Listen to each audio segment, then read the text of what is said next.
안녕하십니까. 오늘 깊이 읽는 주기도문이라는 책을 제가 책꽂이에서 가지고 나왔는데요.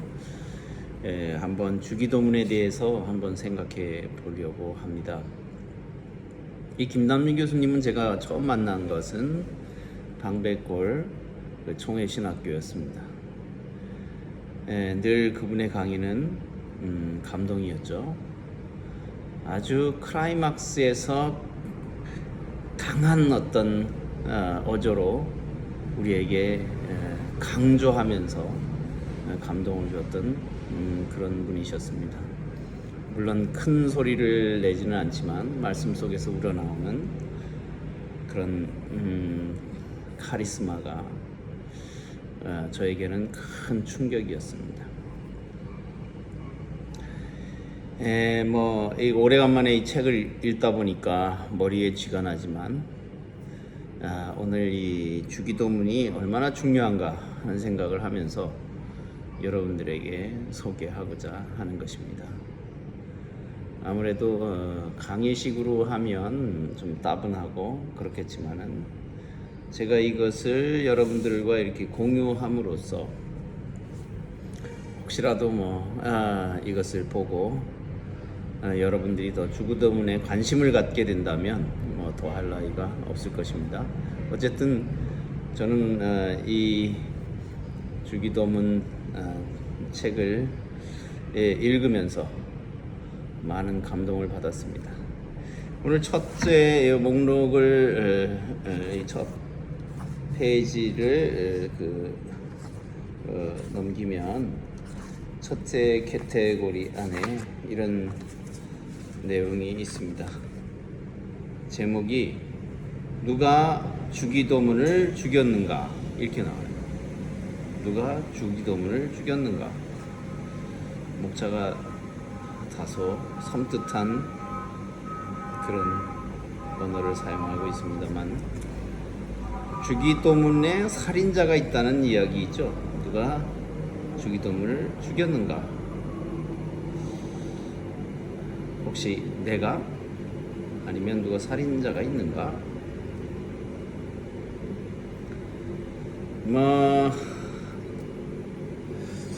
주기도문을 아주 의미 없이 사용하고 있는 사람들이 있다는 것이죠. 이 말은 신학교 때 그 성경 원어를 가르쳐 주신 장국영 박사님이 계셨는데 그분은 우리에게 늘 그리스어를 주기도문으로 외우도록 하셨습니다. 그래서 늘 외웠던 기억이 납니다. 파테르 헤몬 오엔투이스 우라노이스 아기아세 투투마 오누마수 엘사투에 바스레이아수 기네테투스 세레마수 이렇게 계속 이거를 그 강의 시작하고 출석 부르고 반드시 이거를 한번 외워야 강의를 시작했던 그런 교수님이셨습니다. 제가 이스라엘에 96년에 선교사로 갔는데 비자 연장이 상당히 어려워요. 이스라엘은. 그래서 비자 연장 때문에 그리스의 로도 섬에 간 적이 있습니다. 이 신문을 보니까 온통 그리스어로 되어 있어요.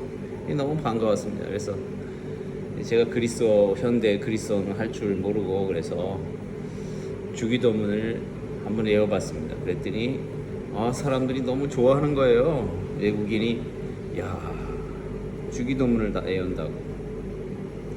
자기네들은 물론 이제 올트라독스냐고 물어봐요. 올트라독스 그리스 정교회냐? 물론 정교회는 아니지만 어쨌든 주기도문은 그들도 늘 들어봤던 외우는지는 모르겠지만 그런 것을 볼 수가 있었습니다. 그런데 우리가 외우는 것에 너무 익숙하게 살아왔진 않았는가? 그것이 여기서 말하는 주제입니다. 마치 주문을 외듯이 말입니다. 제가 캄보디아 선교사인데 요즘 캄보디아는 늘 그 스님들이 이렇게 집집마다 돌아다니면서 그 기도문을 외워줍니다. 중얼대면서. 근데 그걸 보면은 문장이에요. 단순한 문장이에요. 그거를 한꺼번에 쫙 외우고, 그 외울 때는 그 주인이 딱 무릎 꿇고 이렇게 합장을 하고 그렇게 중 앞에 서 있습니다.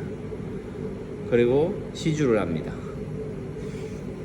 하루에 스님들이 20명, 25명까지 오는 지역도 있다 그래요.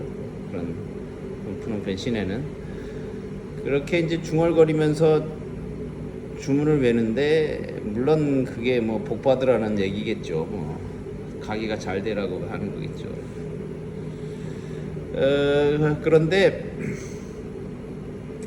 우리가 크리스찬들이 마치 이런 주기도문을 주문하듯이 혹시 하고 있는 건 아닌가, 그런 생각을 하게 됩니다. 중얼거리면서 때 되니까 주기도문 합시다. 그러니까 하늘에 계신 우리 아버지 이름이 거룩히 여김을 받으시오며 나라의 마시며, 우리가 깊이 있는 의미를 되새기지 않고 그냥 중얼거리는 것을 너무 오랫동안 믿으면서 해오지 않았는가. 저 자신에 대해서도 그런 생각을 좀 하게 됩니다. 특히 이제 캄보디아에서는 캄보디아어로 된 주기도문, 그리고 사도신경, 이런 게 너무 어려우니까 사실 좀 잘 기피하게 돼요. 기피하게 되고 그렇습니다. 오늘 여기 책에 보니까 종교개혁가 마틴 루터가 주기도문을 역사상 가장 끔찍한 순교자라고 했다네요. 그래서 김남리 교수님은 우리가 주기도문의 기도를 자신의 기도로 올릴 수 없는 것은 그것을 가르쳐 주신 예수 그리스도께서 바라보시는 삶의 관심사와 우리의 그것이 매우 다르기 때문이다 라고 했습니다. 관심사가 다르기 때문에 이 주기도문에 외우는 외워도 그게 다르다는 것이죠. 그러니까 예수님께서 가르쳐 주신 기도니까, 그냥 예수님께서 가르쳐 주시는 기도니까 기념하기 위해서 외는 것처럼 되어서는 안 된다는 것이죠. 그 기도가 우리의 기도가 돼야 되는데, 마치 기념하듯이 주님께서 가르쳐 주신 기도니까 예배의 한 순서로 드려지는 것이 아닌가 하는 이야기시죠. 주님께서 가르쳐 주신 이 기도는 곧 이 땅에서 주님께서 우리에게 바라시는 삶입니다. 어떤 삶을 하나님께서는 바라시고 계실까? 하나님의 자녀가 누리고 있는 구원에 대한 하나님의 계획과 그리스도의 교회의 정체성이 무엇인지를 보여주는 것이죠. 주기도문이 따로 있고 삶이 따로 있고 그런 것이 아니라 하나님의 마음에 가장 기쁨을 드리는 신자는 그 주기도문의 삶을 사는 신자입니다. 사랑하는 여러분, 주기도문을 오늘 강조하면서 이야기를 해봤는데, 나는 과연 주기도문의 살인자가 되고 있지는 않은가, 그런 생각을 해보고요. 또 한 가지는 주문하듯이 마치 하나님께서 이 주문을 통해서 나에게 복을 내려주신다는 그런 믿음을 가지고 하는 그런 주문 형태가 된 것은 아닌지, 그런 고민들을 생각해 봅니다. 저는 오늘 이렇게 카페에 나와서 혼자 강의를 이런 내용들을 한번 생각해 보았습니다. 하여튼 건강하시고 강건하시고 하나님 앞에서 우리의 삶을 돌아보는 저와 여러분들 되기를 바랍니다. 감사합니다.